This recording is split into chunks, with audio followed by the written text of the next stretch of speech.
So, do you have homemaking goals for 2026? Maybe you hope to have more homemade meals.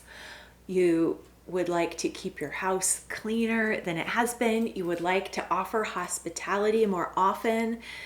You would just really like to invest more in your family and in your home through your intentional time and action. And maybe you aren't even sure what that should look like. Our homes and our family are worth the effort, and they do take time and attention and energy. So it's good for us to think about how we can take more next steps to do just a little bit better over time. Goals don't have to be perfectionist. In fact, they shouldn't be perfectionist.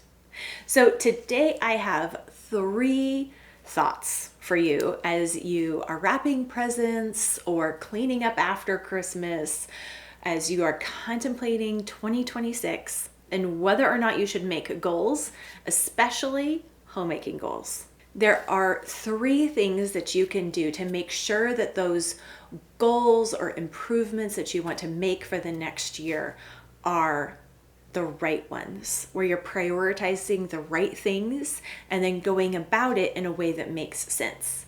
Because homemaking life, mom life, is not the same as running a business. It's not the same kind of lifestyle that the productivity gurus are usually talking about, or that the goal setting information out there is geared toward. Mom life is not set up for smart or smarter goals, but we can still make goals and we can still work toward incremental improvement. So consider these 3 things as you look toward the next year and begin making plans. You begin setting up your planner and dreaming about the future. You can make improvements, you can see progress, you can gain traction, and it will matter and it will make a difference. So the first thing I want you to consider as you are looking towards your goals is to choose basic routines over projects. Projects can feel a lot more rewarding. When we can have an outcome that we want, then that feels like a more reasonable goal. Projects fit better into goal frameworks that are out there. They feel achievable and doable and measurable. But the reality is that projects only continue to help us in our day-to-day life if we keep them up. Decluttering isn't really a project. It needs to be an ongoing thing. We're going to talk more about that in January and February. Cleaning your laundry room or garage or whichever place your piles are collecting could help for a time, but unless you continue to give your time to those areas, the piles will come back. So dedicating your time and attention and goal setting around the basic everyday routines will have better payoff over the long haul. Unless you have the daily routines already in place and working well for you, all the other projects that you might work on will end up backfiring because they all take those daily bits of attention to continue to pay off. So choose your basic routines over projects and outcomes. Some of those basic routines are a daily card, your top 3 for the day, your morning and evening routines, and an EHAP routine. EHAP is our family name for a whole family daily afternoon tidy. So it stands for everything has a place, EHAP. These are the daily routines that help you stay on top of family life, a busy home that's full of life and activities and doings. People living and growing and learning is messy. People eating is messy. And it's all a part of life. And so the most important thing for us as homemakers, besides organizing our attitude, is to really pour ourselves into those daily routines that help us stay on top of the daily messes. There's no system, there's no project that's going to prevent daily messes. Our goal should not be in trying to prevent the daily messes, the real effects of living, but rather increase our ability to handle them, to manage them, to stay on top of the effects of living, the evidences of full lives being lived in our home, and to see that really as a success and not a problem to solve, but just the daily work that needs to be done that we can do cheerfully and willingly. Our daily routines are how that happens. Daily card, morning routine, evening routine, EHAP routine. I have episodes on all of those that you can find links in the description if you want to follow up on maybe working intentionally on one of those routines this year. Don't try to do all of them at once. Pick one, work at it for a while, and then incrementally build from there. Another thing that really helps homemakers make intentional progress is choosing a word of the year. I was very skeptical of this practice for a long time, but I have seen it work so well for other women that for the last, 6 or 7 years, I've been choosing a word of the year myself, and I love it. Choosing a word of the year gives you something to focus on. It gives you that compass direction to point yourself in the right way. And instead of setting some kind of measurable outcome-based goal, you're really working toward building an atmosphere with a word of the year, building habits and ways of being that change how you approach your daily life, that change how you approach your people, and it can bear so much more fruit than outcome-based goals, especially for mom life. So in the past, I've chosen words like diligent. I've chosen diligent more than once. Last year, my word of the year was integrity. And this coming year, my word of the year is confident. And the thing that's really intriguing me about the word confident this year is that it is the Latin roots, confide, that confident really means with faith. Walking by faith leads to confidence, not perfectionist ideals, but what does it look like to walk by faith day by day? It's confidence. So that's what I'm going to be mulling on and implementing over this coming year. I don't really know what that's going to end up looking like, but I do know from my previous years of choosing a word of the year that it will unfold and develop as I have a guiding idea to think about and mull over and apply as the year unfolds. One thing I've done with my word of the year is to find quotes and Bible verses, and I write them out on index cards and post them on my wall. And I post them on my bathroom mirror. So then I can keep the ideas, keep the truth that I'm trying to implement front and center and review it daily. And remember what it is I am trying to build and grow in my life. So choosing a word of the year can be very fruitful. And we actually have a whole channel in Convivial Circle about choosing your word of the year and how to choose it and what to do with it after you have it, and ladies brainstorming and helping one another choose between 2 or 3 different words or come up with a single word for a bigger picture concept. And it's a lot of fun, especially this time of year, to participate in that chat group in Convivial Circle. So we have lots of women choosing words of the year instead of goals, and that can be a very fruitful practice. So we have choosing basic routines over outcome goals to work on, choosing a word of the year to focus your heart and mind and attention where it matters most. And then finally, set up some kind of accountability for yourself. Have someone to talk to about your progress so that you can get out of your own head. You want these ideas and implementations and applications to really sink in, and it will if you have someone to talk about it with instead of just being in your own head about it and spiraling or obsessing in your own head. You need to interact with other people and get a reality check and be inspired by other people's thoughts and implementations. So there are a few different ways to do that. And of course, Convivial Circle is one place where you can get community and accountability.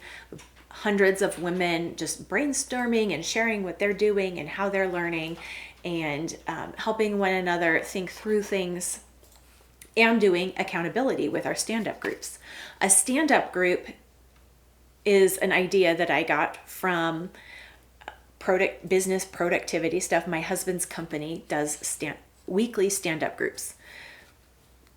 And that's where everyone in the company, he works in a small company, shares what their goals are, what they're working on this week in particular. And they report on the last week, and then they talk about what's coming up in this coming week. And that helps everyone know what's going on, and it helps you stay on track because you have you've put into words and communicated to other people what your focus is, and that helps you keep your focus for that week, especially when you know that you're going to come back and report on how it went. So it's called a stand-up meeting because it's supposed to be so short that you can stand while you do this meeting. And so our stand-up groups in Convivial Circle are just small group, about 5 to 10 ladies in a chat group in our community. I've also known ladies to start a stand-up group with real life friends. And I've done that before as well, where you just set up a text group or a Voxer group, Marco Polo, whatever your communication app of choice is. You get 2 or 3 or 4 friends and you say, hey, every Monday, let's talk about what's on our plate this week and how we're going to tackle it. And that helps you share the load and remember that it's important and know that other people are with you. You're not alone and isolated. You are working on meaningful work in your home, and other people care about it as well. Accountability isn't just checking in and being guilty if you haven't done something. Really, accountability is about having someone who knows where you're at and what you're working on so that you can get insights, get feedback, get ideas when struggles happen, when things fall apart. There's someone who's checking in and caring about whether or not things are falling apart. Your husband also can provide input onto your goals. Ask him where he thinks you can make improvements this year. What would make the biggest difference to him? And start there. Getting input from others instead of just being in our own head and watching a million YouTube videos to try to figure it out for ourselves makes all the difference. In fact, one lady in our community, Christine, was just sharing last week in our Hot Tips channel. Her hot tip was ask for input in order to beat procrastination. So she had a project that she was procrastinating on, and finally, instead of just trying another, just trying to buckle down and do it, which hadn't worked yet, she asked her husband for ideas on how to get started. And she asked her stand-up group in Convivial Circle how to break it into smaller steps because she just wasn't making any progress. And both her husband and her stand-up group gave her ideas, and she was able to get it done in way less time than she thought. She had been building it up as this bigger project in her mind, And just getting an outside perspective and talking about it with other people made it suddenly doable and approachable. So really talking things through with other people is key. Find some way to do that as you set your intentions and your goals this year. Find people in your church, in your neighborhood, in your community, in your home, or online to brainstorm and iterate and get ideas. It helps us be excited and engaged with our life when we have other people to talk about making dinner and cleaning routines. We need people who care if we're going to care. So find those people who will care with you, and it will help you make those improvements, implement those routines, focus on your word of the year. It really will help you see that traction and momentum and progress that you are looking for in 2026. And if you really do want to make homemaking improvement your focus for 2026, then you want to participate in Simplified Organization Community Coaching. We are just getting started as a group. Community coaching takes place over a full calendar year. There are 36 modules in our courses that we work through one at a time, week over week, and we slowly, systematically, community-wide engage in making progress across the board in our home, working on our attitude, working on our routines, working on our meal plan, on our laundry, on grocery shopping. We talk about adding touches of beauty to our home. We talk about talking to your husband about your family and your home's priorities. We go through each piece of running our home over the course of the year, and we don't completely start from scratch and make something new. We make incremental improvements, and we bring our whole selves to our homes in an engaged, inspired manner. The community coaching kickoff is January 2nd, and the 2026 cohort closes on Monday, January 5th. But you have access to everything as soon as you join. And being a part of the Simplified Organization Community Coaching cohort will give you goals to work on, things to pay attention to and improve on, as well as methods for how to make improvement and to be satisfied with imperfect progress along the way, how to recover when you do fall off the rails, because in the course of a year, you are going to drop balls, you are going to, things are going to happen. And in community coaching, we work primarily through picking things up after we've dropped them. That's what we really need practice on. It's not about consistent follow through, as in never falling off the bandwagon, never getting off track, but rather how to come back after those times without feeling guilty, without beating ourselves up, but just cheerfully picking up the pieces again and again and again. That's what we work on in community coaching. It's not about perfect implementation. It's about small, steady steps of progress and picking things up again after they fall apart. Learning how to handle real life cheerfully and competently. We'd love to have you join us.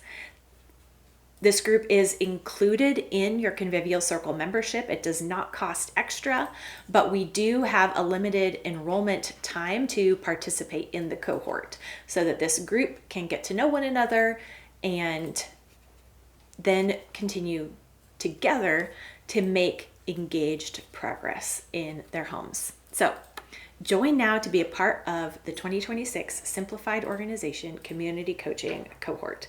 Go to convivialcircle.com to enroll, or you can find a link in the description below.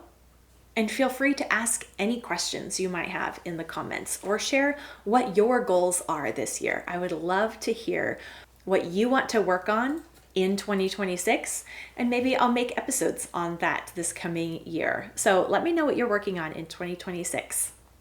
in the comments below. And remember, always repent, rejoice, repeat.